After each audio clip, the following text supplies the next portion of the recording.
People don't realize how little things matter almost. Like they do and they don't. Like if you're 20, like barring some real serious mistakes, you can kind of bounce back from a lot. Like if you decide, I want to be an electrician and in 2 years you just don't like it, like it's okay. You don't You're have 22 now.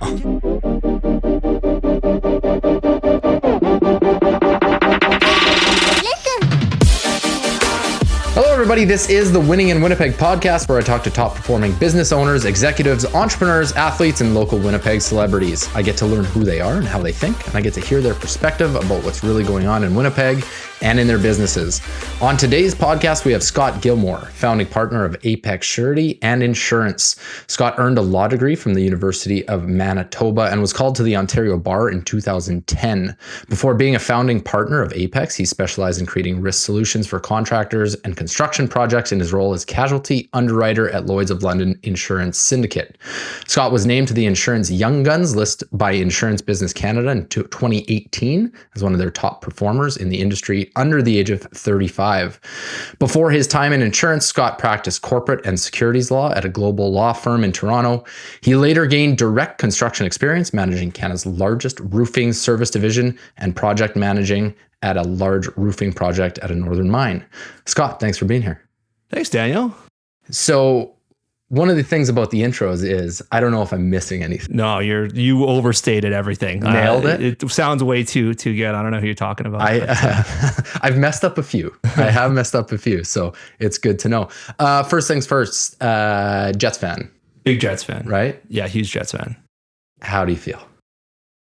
Oh, I'm a big Ehlers guy, so I'm a little depressed because it's pretty clear he's probably going to be gone. So I had like genuinely high hopes coming in the playoffs, and they summarily dashed them again. So it's sad. I don't know what to say. What happened? What do you think happened? So I was really happy that they made Lowry the captain. I felt like obviously there was a bit of a culture issue on the team. It seemed pretty clear.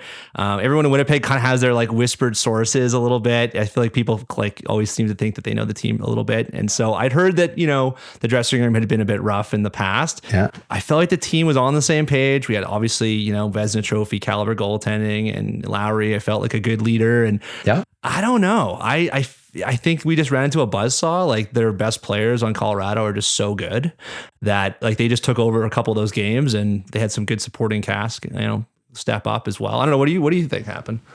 I agree with you. I think Lowry stepped up in the games themselves. Mm-hmm. Like he just led by, like, when they needed energy, he just started hammering big hits. For sure. And he was great. But they weren't great the whole time. Right, like nobody was amazing. Well, Morrissey was pretty legit the whole time. He's pretty consistent, but we just really didn't. It was hard. We had to keep playing our game the whole time, and we any time that we'd stop, they'd just punish us. I mean, totally. They can score like that. I felt like we played kind of a weird lineup. Like I mean, maybe Logan, who knows? Maybe you're friends with Logan Stanley. I don't know. He's a lovely man. He's never been on the podcast. A lovely gentleman. I'm sure he's fantastic. Certainly has height going for him. Yeah. I feel like he kind of struggled a little bit in that series. And I thought, we kind of didn't necessarily play our best lineup. We didn't Ehlers just always plays well with those top line guys. Yeah. Connor has sort of some defensive struggles, and I feel like they should have been flip-flopped. And I think our best game was maybe our last game, and we still lost it. So I don't know. It's too bad, man. I'm sad. I would love a deep run one year. I would, before I die, I'd like to see one Stanley Cup here. That's all I can say. I'd love to say, there's always next year, but I don't know how I feel about next year either. Okay, so Winnipeg and business, and let's first give the listeners a little rundown about APEX Surety and Insurance. Sure. So Apex was formed in 2018 by 5 original partners. So I'm one of them. We have two Chris's, 2 Scotts, and 1 guy named Sel. So we were pretty easy to kind of identify at one point. But I guess the genesis of it was my 4 partners all worked at a large global insurance broker here in Winnipeg. My best friend growing up, who lived about a block and a half away from me, who I've been childhood friends with, and he actually moved out to Toronto when I was out there as well. And he worked worked at that same kind of global insurance brokerage. And there were some guys that broke off from there and started something in Toronto. It was a boutique firm that was really focused on construction. So they essentially were, helping general contractors or subcontractors to, place their annual insurance, builders risks, wrap ups, large projects, developers, just sort of, they own that space. That's really what they wanted to do. Okay. They kind of looked at, rather than attacking kind of these behemoth global insurance brokers kind of across every area, they sort of said, let's specialize in one. Yep. So they pulled 3 people out of the Toronto team and they had huge success. And so I was on the underwriting side. I ended up doing a ton of business with those guys. I just really liked their sort of their energy. And I just saw how well they did. Yep. I think Toronto was a different market, but we looked at it here and over a beer or two or coffee, we went, why can't we do that in Winnipeg? And so we were both stuck, not stuck. We both were living in Toronto. And I think to some degree we liked it, but I think both of us, we married Winnipeg girls and Toronto's a great city, but it is expensive.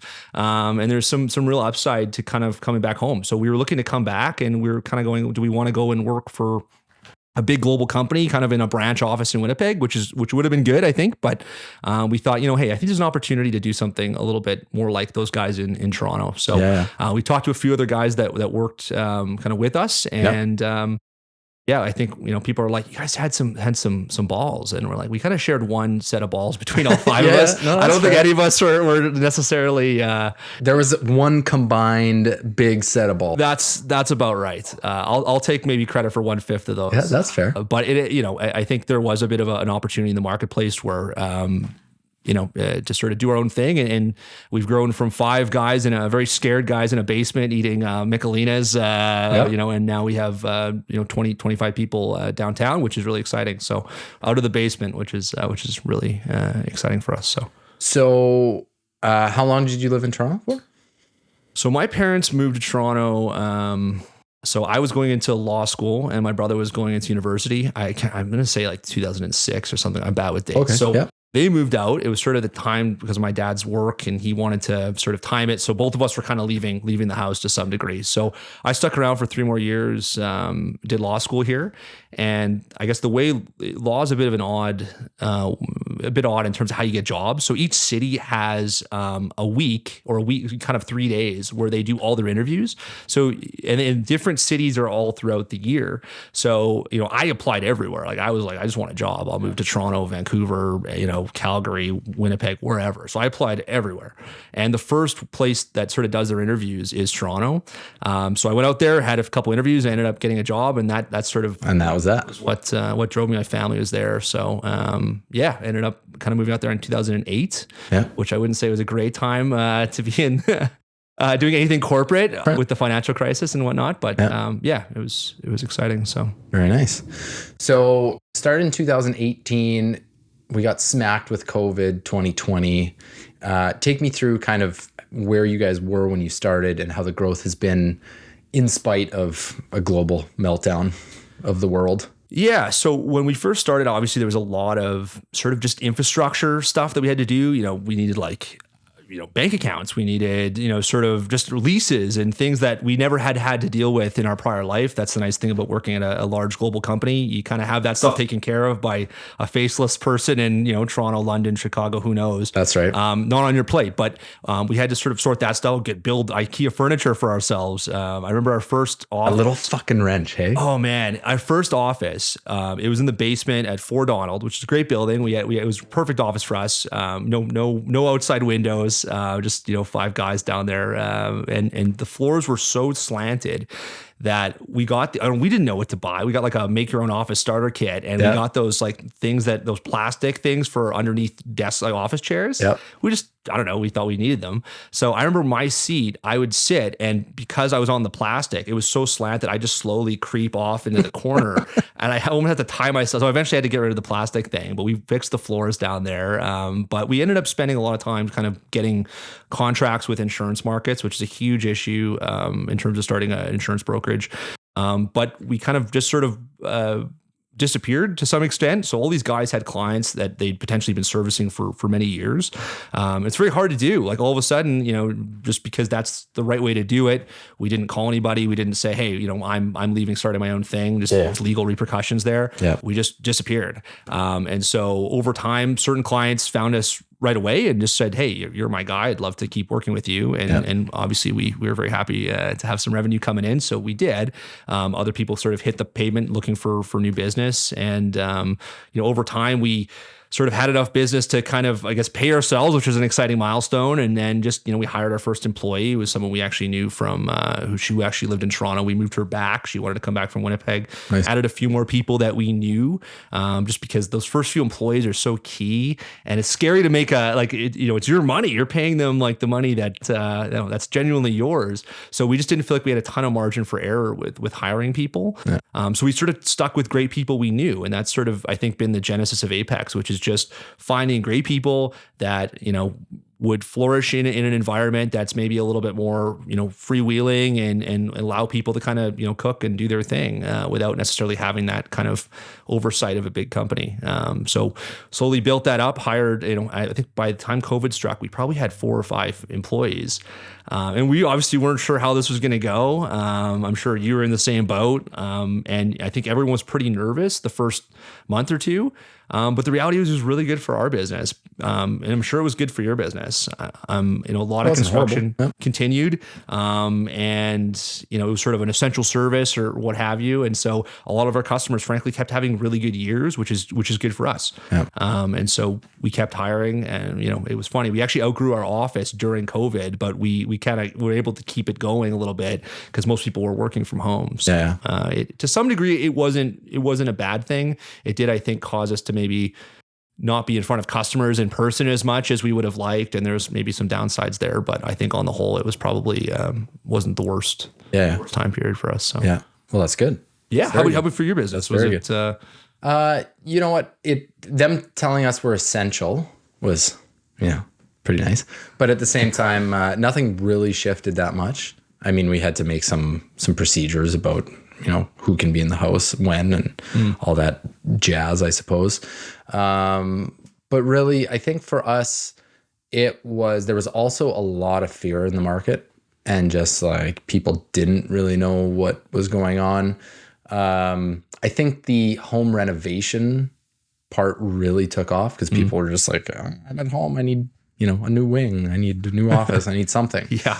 As far as new homes though, it was, we didn't see a massive, but our sample size is pretty small. Like, we don't build that many we're so niche down to the top of the market that we don't have a lot of sample size. That said, we just kept building. We never really stopped. Oh. So it was good. So there's 5 of you that started it. Would you consider yourself or any of them entrepreneurial? Was this people coming in and just like, we're smart enough to make this work? Or was there was there someone that was more of a driver than others as far as I think the nice thing about 5, I think if you ask most people, they go 5's probably too many. We actually have 7 partners now. We added 2 more at one point. Yep. I think most people would be like, you guys are nuts. Like 7 voices, it's very hard to manage. And there's some truth to that once in a while on certain issues. But on the whole, I think our team is really well balanced in terms of different people's strengths and weaknesses. Yep. We are not 7 people that are alike. Even from an age perspective, we kind of range mid 50s to mid 30s, which is interesting. But kind of all tied was sort of some degree of a connection to the former employer. But B, just, I think everyone kind of has their niche. And I think on the whole, we've been able to kind of manage things like HR decisions, leases and things that were challenges to our business. And I think generally speaking, we've made the right decision. I'm not sure if that's by luck or by hook or by crook, but I think, I would say, I probably am a little more interested in risk taking and things of that nature. I think my business partner, Chris Weens, is a bit like that as well. So there's a few more guys that are a little bit more stay-at-home defensemen, steady Eddie, and that are crushing it, and they're equally or more important to our business. So you need all kinds, 100%. Right? You need the gas and you need the brake for sure. That's really good. So this is a 2-part question. How did you decide on law first? And then how did you decide on insurance? Well, one was by choice. One was a familial connection. So I used to read a lot of books growing up. I read a lot of John Grisham books, and it seemed pretty awesome to be a lawyer. Yeah. I guess the thing they don't tell you is that nothing in law school really prepares you in any way. I mean, it sort of does. It teaches you a way to argue, and it teaches a way to sort of process information and sort of an approach to dealing with conflict to some degree. But you have no idea what the actual practice of law is. I think if I had one major critique, it would of the law school system in Canada is there's absolutely no practical element to it. So you go to the first year, you learn the basics, contract law, you learn, sort of general concepts of the law, tort law, property, things that are really important that sort of form a baseline. Second year, you're able to branch off, take a little bit more electives, maybe things that you have interest in. There's still a core group of courses. Yeah. The third year is a lot of people already have jobs. So the third year is dude, I'd rather be on a beach somewhere. What are we doing to some degree? I've already got a job lined up. It's sort of just get me the diploma and get through it. Right. And I think where there would be a lot more value to some degree in terms of just preparing people for the legal world would be, do year one, spend 3 months, after that in a law firm. Just go somewhere. Say if I'm interested in corporate law, awesome. We'll find you, just an opportunity to be there, or defense law or whatever. I feel like half the people would probably go wherever they thought they wanted to go and be like, this is not for me. I'd like to go somewhere else. Or maybe not half, but I think a sizable number. And I think that's sort of the interesting element of the way we approach law is that, we basically go 3 years in a classroom and then spit you out into the job market, into a giant or small or whatever law firm you end up at. Yeah. And you're kind of like, oh, wow, I guess this is what it is. This is nothing to do kind of with what I did for the last 3 years. What did you, where did you think, what kind of law you were going to practice? So I thought I was going to do corporate law, which I ended up doing. And so, as I said, the first opportunity I got was in Toronto. It was a very big global law firm. There's offices across the world. And so my first day, I started with 47 people. So in Winnipeg, I guess the nice thing for me, it was sort of a prestigious place. They paid triple what they paid in Winnipeg. All these things was this is awesome. This is the best. Yeah. And I think it's funny in hindsight, I'm not obviously in the law anymore.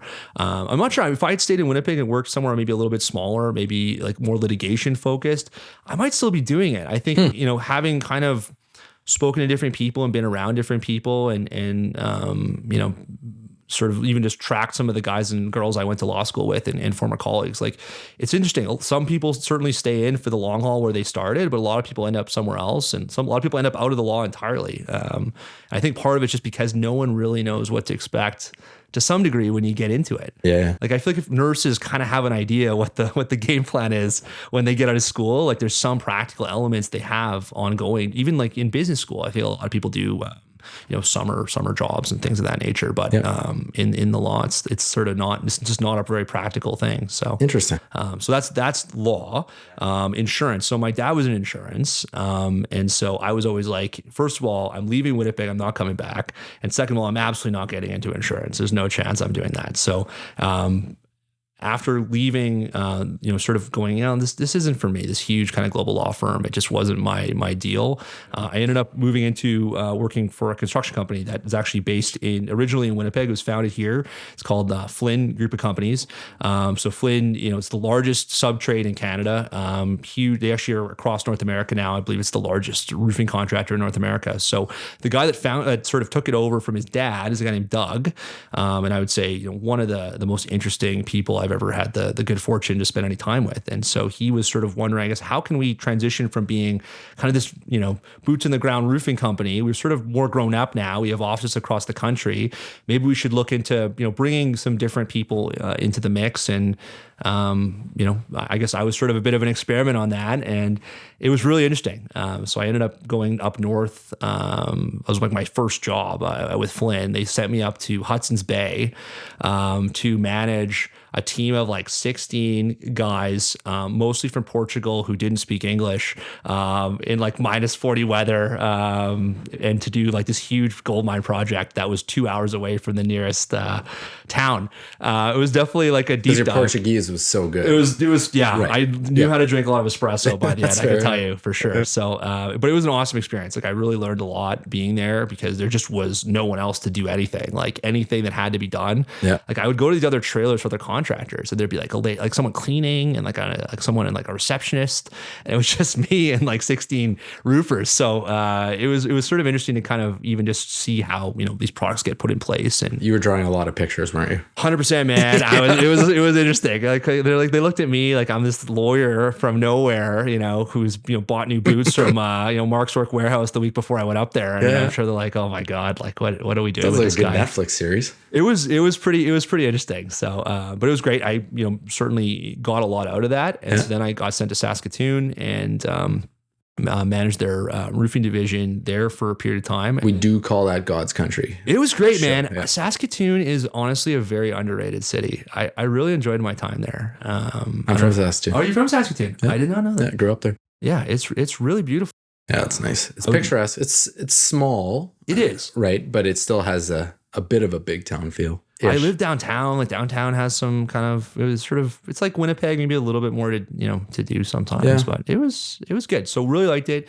Ended up getting moved back to Toronto, and I was in the service division or managing the service division at Flynn. Yeah. And it was interesting. Toronto's a big city. Like my commute every day was like an hour. I was living downtown because my wife was going to U of T and like commuting out to the airport every day. And I would get into work at like 5:30 and be like, it was a lot. And I sort of gradually realized like this is probably not my passion, and I think it's going pretty well, but at the same time it's not necessarily what I want to be doing for the next 20 years. So then suddenly it's like, okay, well, law, I didn't necessarily love that.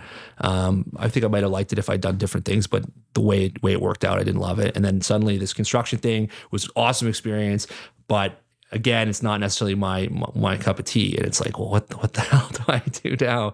So my dad's like, look, I mean, though that background is sort of interesting. The insurance is essentially contract analysis to some degree. Like insurance is a contract. So there's some legal elements there. There's some negotiation elements, just in that world. And construction is a huge part of the industry. So having a bit of an understanding of construction is valuable. So I applied to 5 different places. One was dumb enough to give me a job. And then I, ended up kind of trucking along from there. So those idiots. I know, it was a big mistake. The other 4 probably were more right, but I think like the 4 were like, why? Like, what a weird background. Like, I think they're like, no, man. Because I was coming in at a very entry level position, which is pretty scary. Like I literally took a pay cut of 50% to do it. Oh yeah. I think so one thing I like about the podcast is anybody listening, what I try to do is I try to find a place in the guest's life that people can kind of see themselves in. So, you have this long, multi-talented, multi-education kind of experience.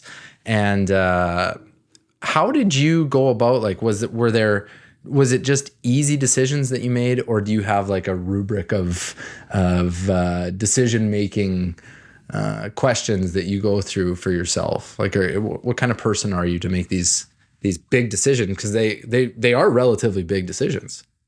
Yeah. I wish I could tell you that I had a real good rubric and I did this really well, because I did not. Yeah.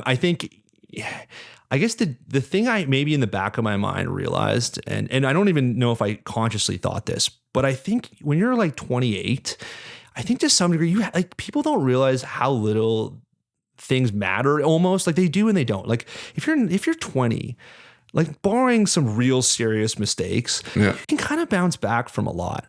Like if you decide, I want to be an electrician, and in 2 years you just don't like it, like it's okay. You don't You're have 22 now. Yeah, you don't have to be like for 40 years go, I hate my electrician role, but like I started at 22 and now I'm in. Like you can kind of lateral into something else, and there's really not that much downside.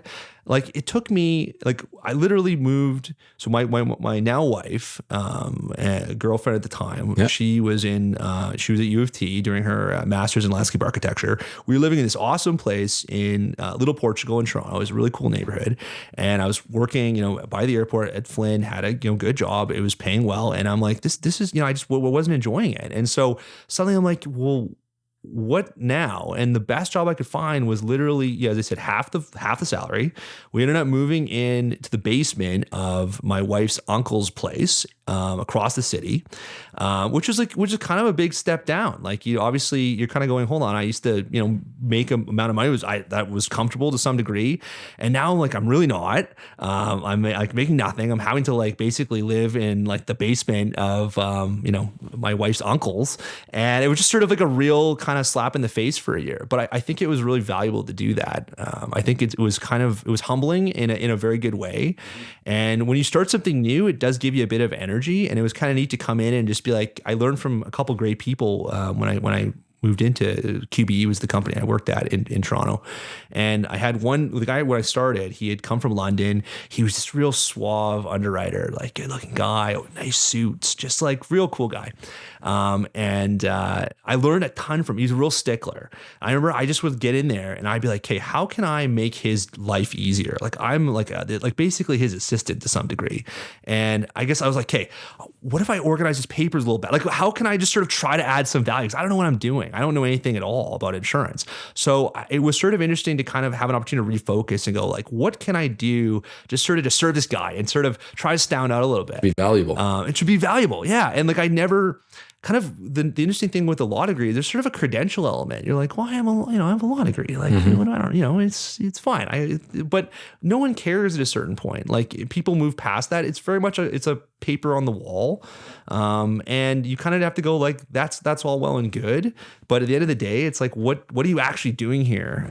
And I think it was good to sort of be put back in that position where you're like, you're nothing. No one knows you. You're in this industry of no real, track record to speak of. So you kind of have to start again. And I thought, I think there's some value, I think, for everyone to kind of do that on some level. 100%. That puts hair on your chest. For sure. Right? That is, I don't need any more. That is character building. I had enough going in, but yeah. That is a huge character builder. I think that comes up a lot simply because for someone working for anyone, if you're making yourself invaluable to the company, if you're either making them money or they cannot imagine their company or their lives without you, you have really, like, that's an entrepreneur, right? That is just like, you've set yourself up. You can probably name your price. You can probably, you have strong negotiating tactics here and leverage in that, you've made yourself invaluable. Yeah. And that's phenomenal. How did you make the decision from now insurance out in Toronto to now taking another leap and being like, I'm tired of being paid from someone else. I'm going to go jump off this cliff here? It's funny. So it's funny because like the Toronto element does play into this. Toronto's a great place. I don't know if you've spent much time there. I haven't really. Yeah, no, we have a bit of family there, but that's it. Yeah, I mean, like it's an awesome place to spend like your 20s and maybe your early 30s to some degree. Yeah. Or if you're like ridiculously wealthy or bought a house 20 years ago, it's an awesome place to live. Yeah. But outside of those kind of demographics, it does pose some challenges. It's interesting because you talk to people that have lived there the whole life. They don't necessarily know any different. You sort of, it's funny, you think about people having never left Winnipeg, maybe not having like, not traveled much. I don't know if you've traveled at any point in your life, but sort of interesting to see different cultures in different places. And I think everyone kind of goes, it's good to get out and sort of see that. But I think people in Toronto can sometimes be equally as myopic and they go, the only way to do something is to have an hour and a half commute. Like that's how life needs to be. Yeah. And I think, having met, obviously married to a woman from Winnipeg, I think her family was all here. She's very, very close to their family. And I think we were like, we want to start a family at some point of our own. And just looking at the opportunities in Toronto, like once you kind of take that bullet and you buy a house, or you do sort of put down roots there, like the ongoing expense requirements you have in Toronto are sizable. Even if just things like, you to go from the suburbs, you have to go take your car, park it at the GO train station. Then you have to buy a monthly parking pass there. Then you have to buy a monthly pass to get on the GO train and go downtown. And then you're paying downtown prices for everything when you're at the office. And it's just like, there's sort of just this never ending kind of expense need there. And so it's harder to do things that are entrepreneurial to some degree, I think, in that environment. To some degree, there's lots of entrepreneurs in Toronto. Yeah. I mentioned a couple guys that did it and sort of were the what we based Apex on to some degree. And I have tons of respect for those guys, because I think in some ways it's both harder in Toronto, because if you go with no money in Toronto for a period of time, like that's hard. Like especially if you have a family, like I'm like, man, you had some big cojones to do that. Yeah. On the other hand, in Toronto, there's so much business within an hour drive of downtown Toronto. Yeah. That like, it's sort of a real risk reward there. A lot more opportunity. Totally. So for me, it was like, we want to come back here. And the question is, we have a couple options. We can come back and work for someone else. And the thing is, like, I was on the underwriting side, which meant that all the head offices are in Toronto or in London, or, maybe Vancouver, Calgary, something like that. Like, there's no real head offices in Winnipeg. So you're kind of going to be, on an island in Winnipeg. You're going to potentially be doing a little bit of what I did, but almost at a lower level. And that just wasn't necessarily that attractive. I wanted to keep moving up in my career, and really to move up in most underwriting companies, you're going to have to go to Toronto. So if I'm leaving there, it's sort of, or Calgary potentially, or Vancouver, but not really Winnipeg, unless you're taking a really senior job, which I wouldn't have been in a position to do. Yep. And so then the option, okay, I can join an insurance broker here. And I looked very seriously at doing that. But, I think to get sort of that, to get a big hit, I guess you got to take a big swing. And I think from our perspective, we looked at it when we can probably get another job. Like, if this just completely is terrible, yeah, like, I don't think we're going to be so bad that no one will hire us again. And I think we kind of went like, let's take a shot at it. And if 3 or 4 years, it just is not going the way we want it to go, we can always kind of go back to where, the other options were. There's other places to work here. Yep. And so I guess that was kind of it. And there's just a little bit more freedom to do that in Winnipeg. Just the cost of living is lower. Yeah. And it's just a great place to have a family. So I think that was a big piece of it for me. Yeah. What was the hardest part of starting Apex 2018 versus what the hardest thing is right now? That's a good question. I think I'll say two things. One, I think just getting the gumption to sort of walk in and quit and just go, okay, we're all walking this tightrope together, and like, we don't know what the next day will bring. And I think the fear factor there is certainly a big piece of it. The other piece of it was insurance market contracts. So insurance is a bit of a weird industry. So as a broker, like, we're selling insurance companies products. So what my job is to essentially help you. I'm your advisor. So if you're looking for, if you have questions about insurance, or you're not sure what insurance to buy, you don't know what type of coverages you need, you don't know if what you have right now is any good, or your price is fair, or whatever else. Like, it's my job to advise you on that. But I can only get you insurance from companies that I have a relationship with. Okay. And so there's a huge number in Canada. Obviously, there's probably 10 or maybe less that write a large portion of the business.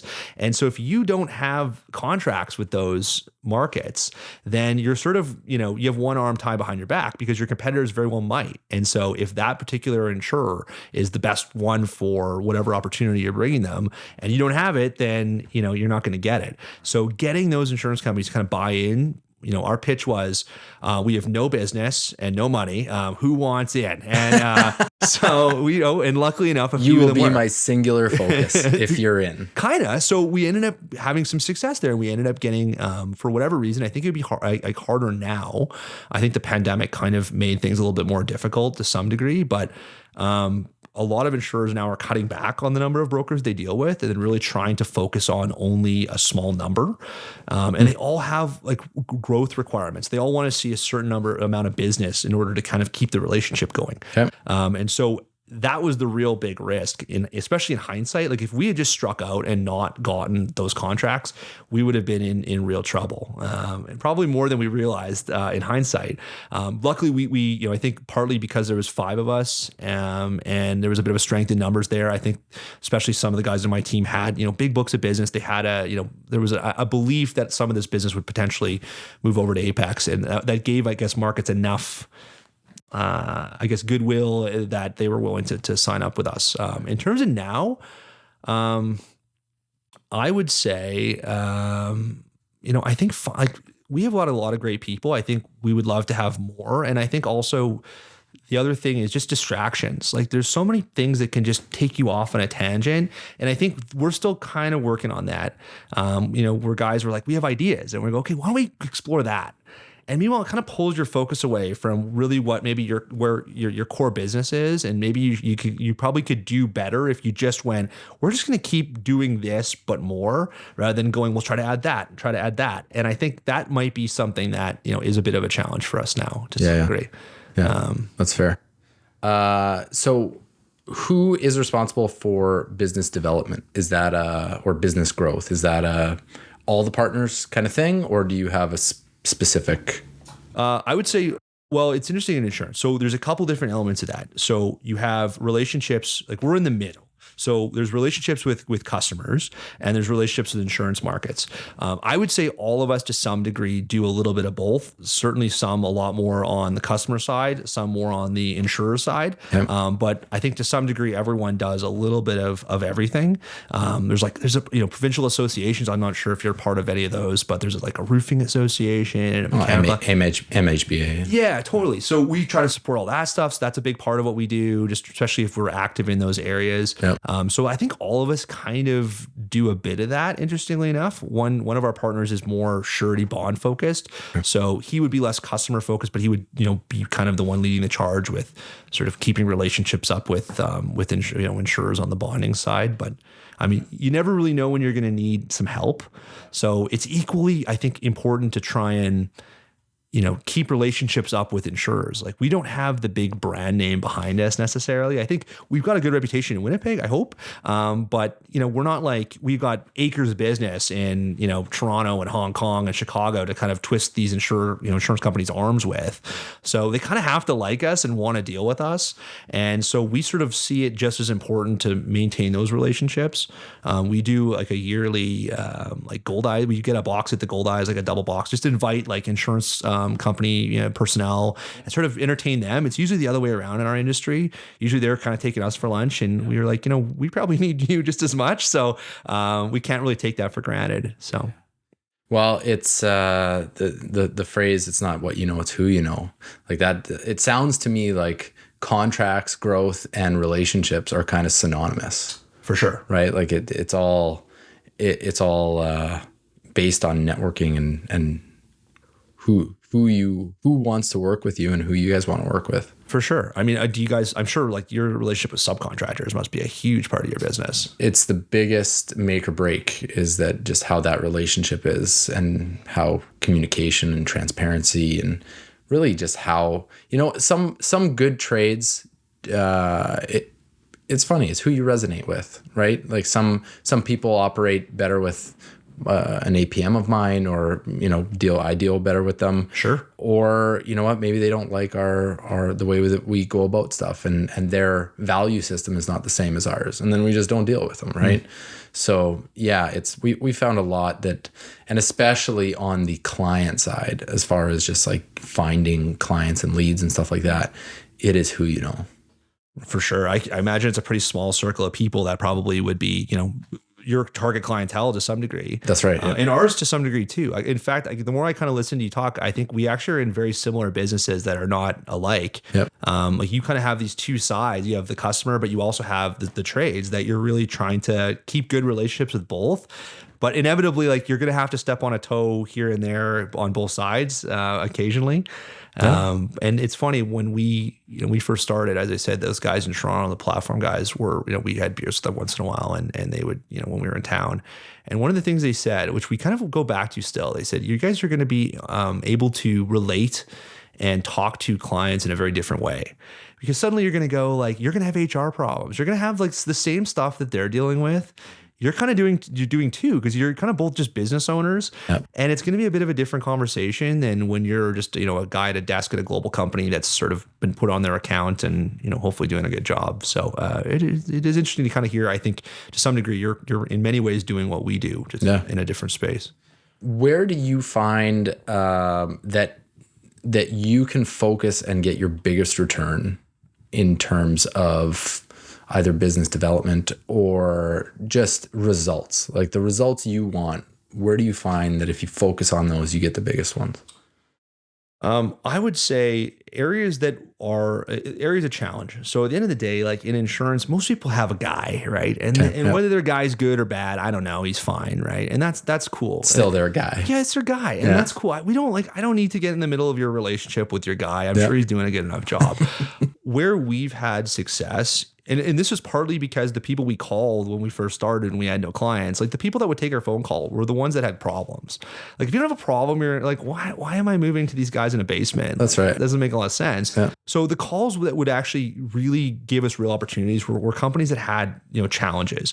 So whether it be like the type of business they're in, so things like roofing, I do a lot of roofing stuff, partly because I worked in that industry and it's a really challenging area of insurance. You have, people with blowtorches in other people's buildings. Yep. It's an interesting kind of risk. Like tire recyclers, like sort of general contractors are obviously something that's great. Like crane operators, people with like huge pieces of equipment that are going places and swinging booms around and just potentially like running into problems. Yep. And because that's, I think, area where we can really, bring some technical expertise, bring some market knowledge to. Like if you bring me something that is relatively straightforward, I'm trying to think, I don't want to, like a shingle roofer is a, nice little account, great account. Happy to, we're certainly happy to do it. But like there's a lot of different markets that would do that. Whereas a hot work roofer, it's very, very few of them, or very few markets are going to want to do that type of thing. And so where we can distinguish ourselves would be A, like knowing which markets to go to, B, kind of knowing the right people to call there, knowing what to ask for, knowing the right questions to ask, knowing how to present the information in a way that puts this company in the best possible light. Like if you just send the information in, like you're going to get a result. Where what we can do is sort of look at the information and go, okay, how do we present this in a way that's going to make an underwriter go, oh, okay, I know this is a tough class, but these guys seem like they're really good. So rather than looking at them in like the average roofer or the average crane operator or what have you, like I think we should maybe, be a little bit more aggressive on this one. And I guess that's kind of where there's a bigger problem is where we can, I think, add the most value, generally speaking. It's kind of like the engineering garbage in, garbage out, right? You're sending the underwriters just trash. You're going to get trash right back. So are you painting a picture? You're kind of telling a story? You're making it appealing to them?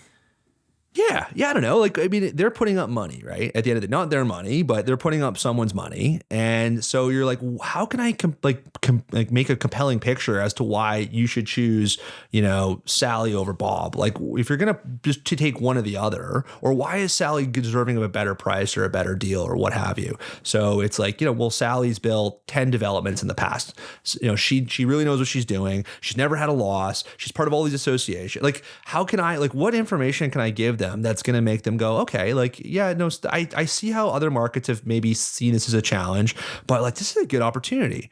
They're all like everyone is inundated with, opportunities in insurance, especially on the underwriting side. So like, how do we get this to the top of their pile? I think another thing that, we've tried to do is, and this is partly because a lot of larger insurance brokers will have two different departments, one that is client facing and one that is market facing.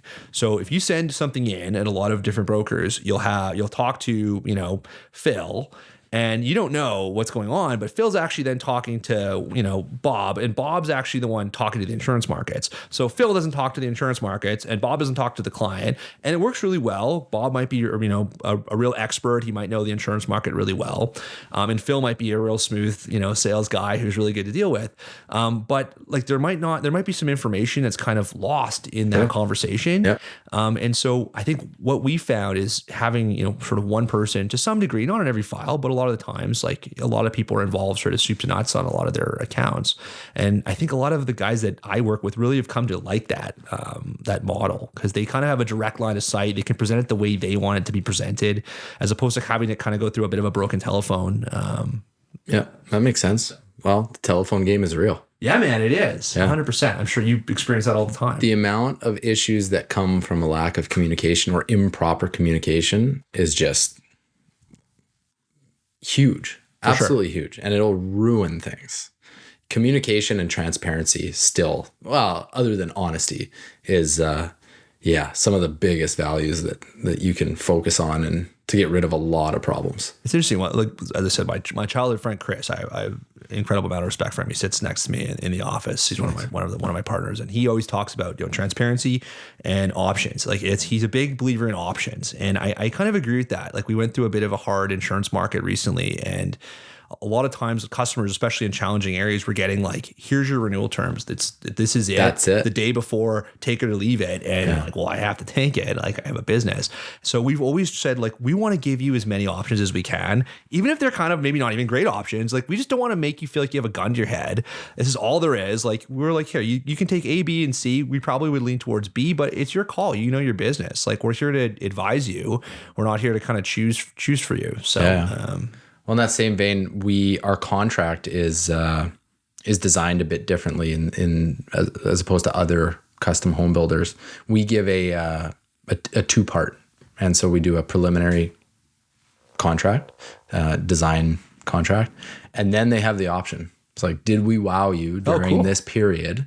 So now here's your option. You can either take your plans and your estimate, and you can go find someone else, or if we did wow you and we did everything that we said, now we can sign the build contract and move forward. So yeah, I totally agree. Like this whole process, we want you to feel in control, and we want you to feel like you do have options. That's funny you said that. That's cool, man. No, I like that. I guess it's nice to date a little bit before you get married. Right. So yeah, well, nobody wants to. I suppose most people want to be set up in a marriage and never have met the person before. What are some common misconceptions about the insurance industry? I would say, when we, like, a lot of people are very price conscious when it comes to insurance, and I don't blame anyone for being that way. I mean, no one wants to pay more. Every time I see my car insurance go up, I'm like, well, come on, man. Like, no, I guess it's a product that no one ever wants to use. And if you use it, you very well might have to pay more for it in the future. That's right. So it's sort of not a product that people necessarily go, boy, I'd love to spend more on insurance this year. Like I really would love to get my insurance spend up. Contractors are a bit different, honestly, in that respect, which is why partly we really like dealing with contractors. A lot of times it's a flow through cost to the owner. So like if we're dealing with a road paver and we're working with the city of Winnipeg, they'll include in their price the cost of their insurance, their bonds, whatever. If they get the job, it's already baked in the cake. So they're certainly not happy when their insurance goes up. It makes them a little bit less competitive on jobs, but nonetheless, like especially bonds, like it's already been kind of covered. And so contractors in particular are really good to deal with on that front. But for most people, they go like, I just want cheaper. I want better. And like, I think they kind of feel that there's always a bit of an upsell happening.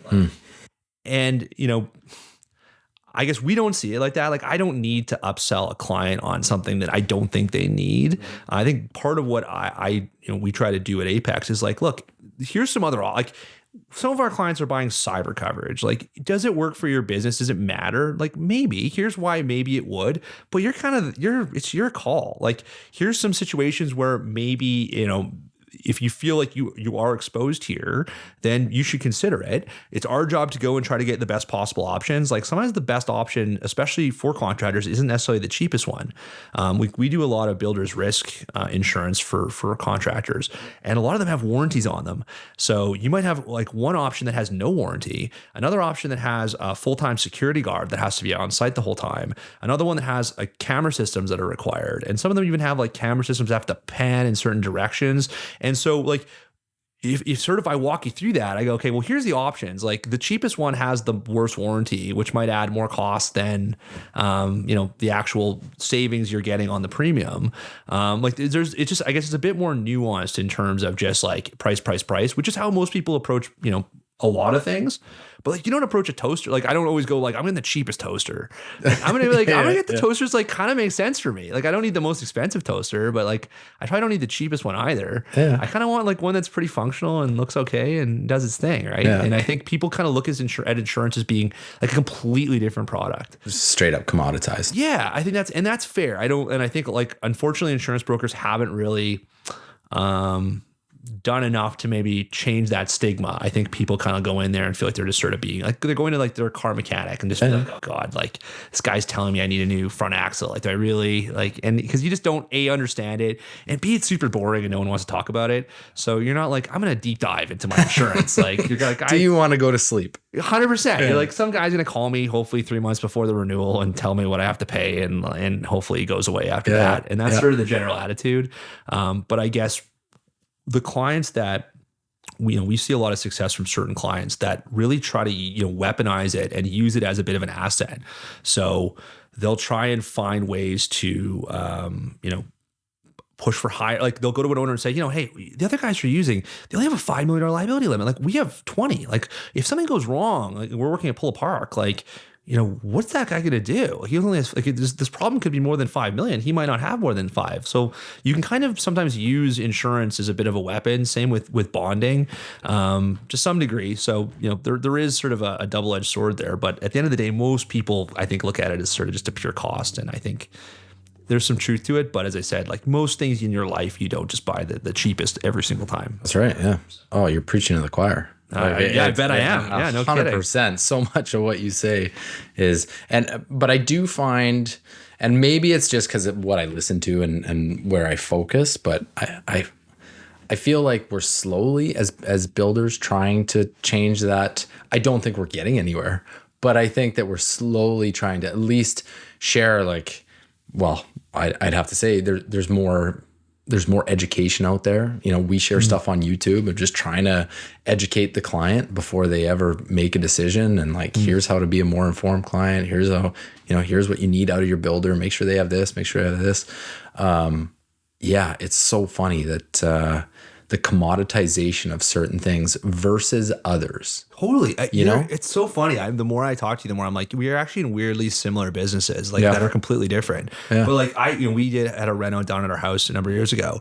And it's interesting. Like my father-in-law is is a mentor of mine. He's a very smart guy and he's a lawyer. And, his perspective is always, he's never like, I want the cheapest all the time. He's like, I want a fair price. Like I want someone to do good work and I want to pay them fairly. Yeah. Like I don't need to grind the guy so he's not making anything. Yeah. I just want to be like, hey, I'll be fair to you. You be fair to me. And I think that's such like a great way to do things. That said, like everyone's inclination is like that guy, I want to grind that price down on everything, especially in the construction world.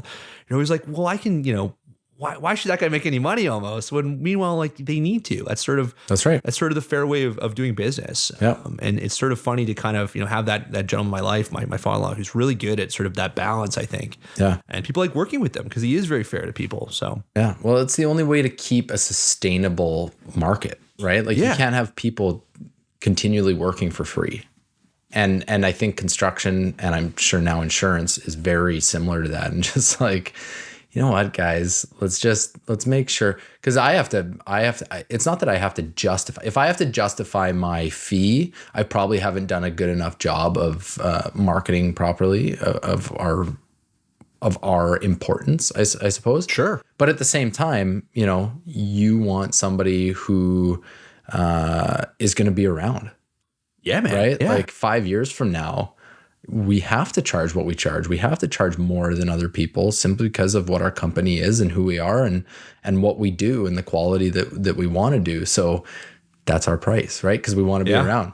The weird thing about insurance is that it's sort of the inverse. So the better job I do for you, the less money I make. So it sounds a bit odd, but if I'm like so say your premium is $10,000 a year. Okay. And I come in and I go, hey, I've improved your coverage. and I've got another market that's fantastic to deal with in at 7,500. Well, I get paid a commission on that, and it's a fixed percentage depending on the policy and depending on the market. So by like actually doing a better job, I'm getting paid less than the last guy who didn't do as good a job as me.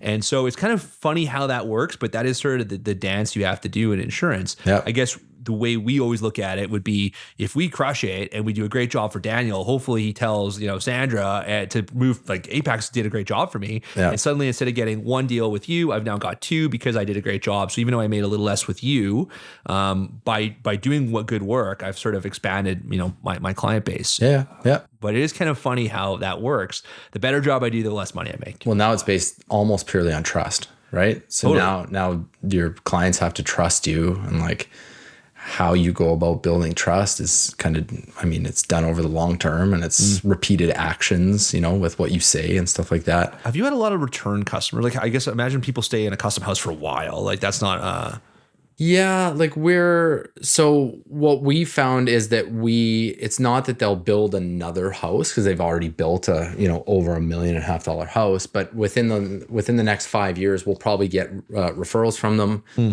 Anything else they want to do on their house or on their cottage or in their business, like they'll just ask us.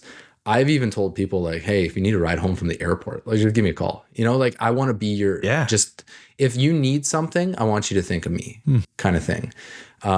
So yeah, you treat your clients really well, and in return, they kind of look back at you when they need you. But the big thing is the hardest part about construction is 95% of the build can go perfectly. And if the last 5% doesn't,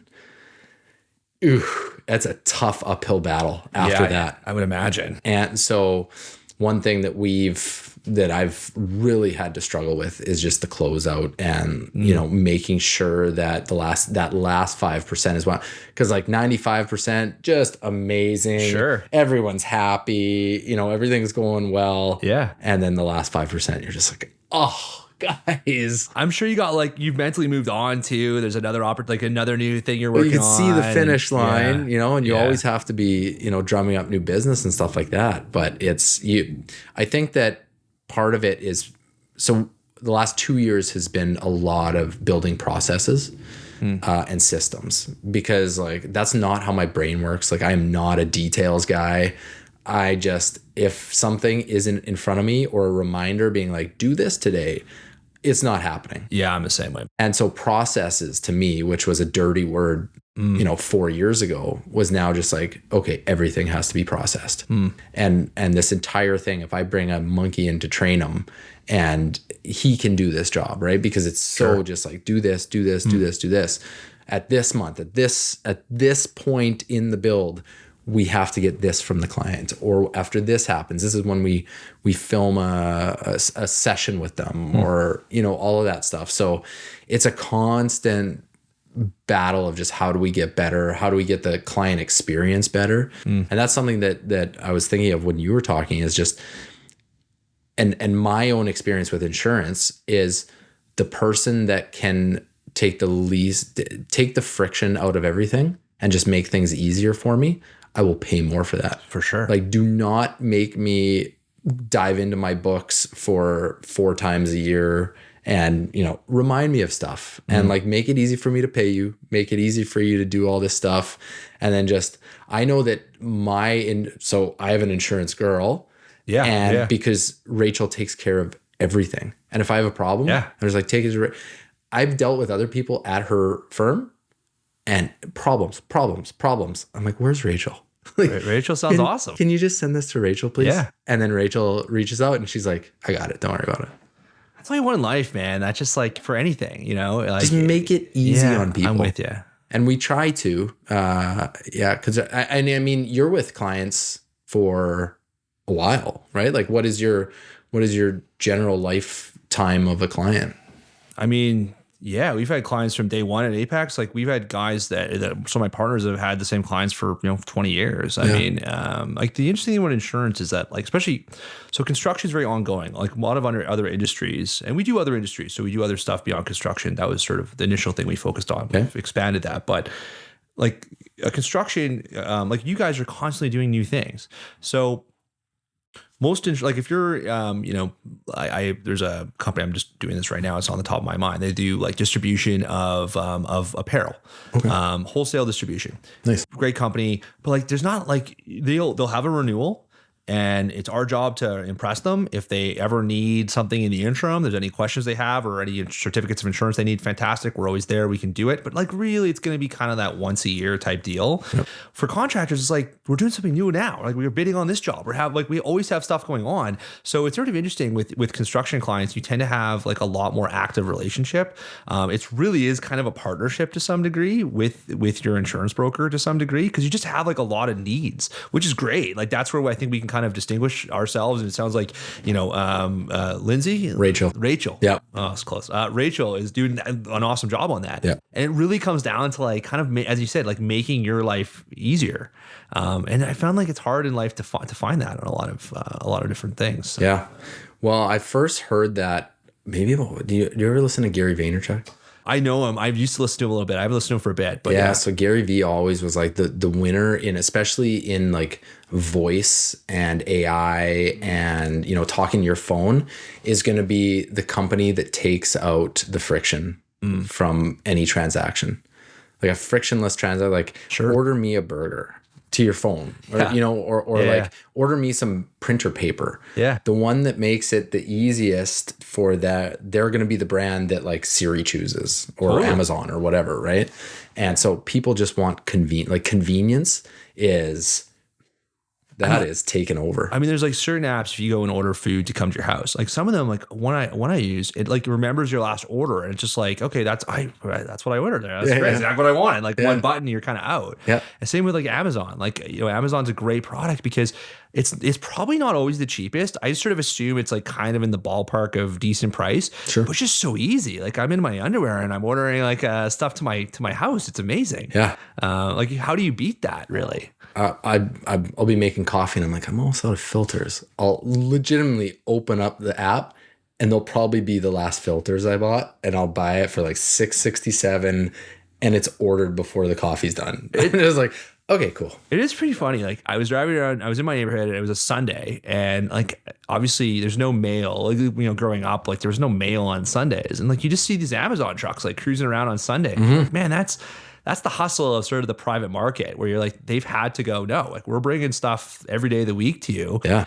Canada Post, like we take a lot of days off. That's fine. Like they have their thing, but you just see the difference in terms of how great a product Amazon is compared to other things. That is why Uncle Jeff is crushing it. And you know what? I don't begrudge him that. Like I always, there's a lot of people that kind of go like, he's going to space and got a yacht. Like to me, I'm like, I'm willingly giving Jeff my money because of how good a product he has to some degrees. Yeah.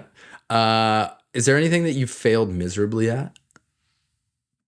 I was lots. It's funny. I try to have a short memory on this. Failed miserably. My golf game's pretty weak, Daniel. I'm not gonna lie. I like it. I'm right there. Not great.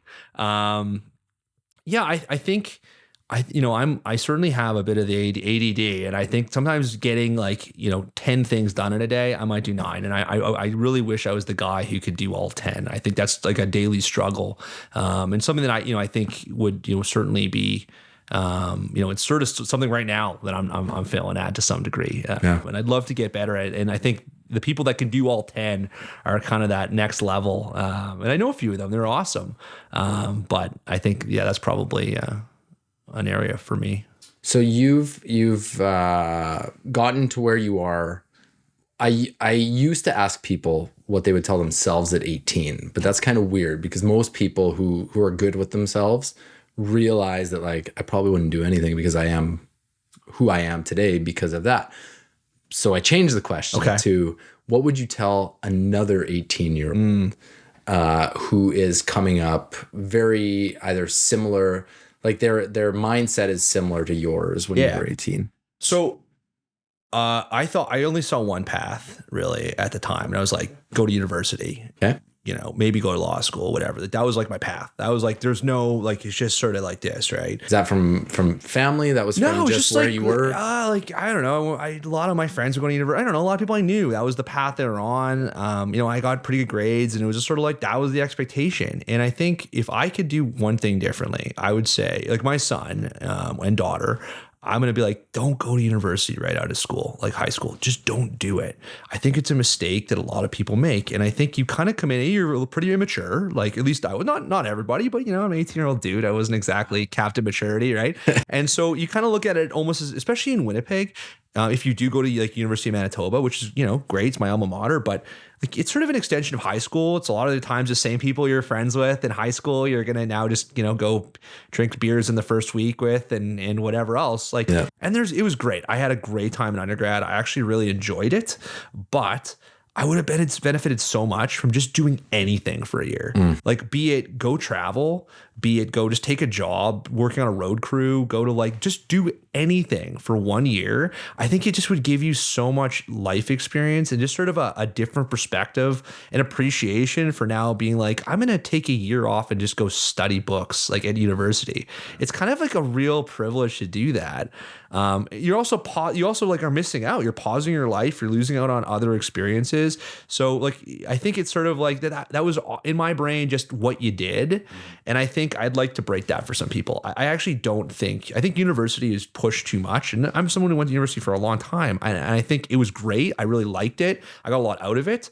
But I think if you, like, some of the smart people and just people in my life that I have, relationships with, I'm like, man, if my son went and spent 6 months with his uncle Alan in Chicago and did real estate stuff, like, man, he'd get more out of that in 6 months than he would get doing almost anything in terms of, at school. Yeah. Now, you sometimes need that piece of paper to get, if you want to be an engineer, a doctor, or a lawyer, or whatever. Yeah, you got to do that. Eventually. Yeah, eventually. Conversely, there's a lot of things you can do with none of that.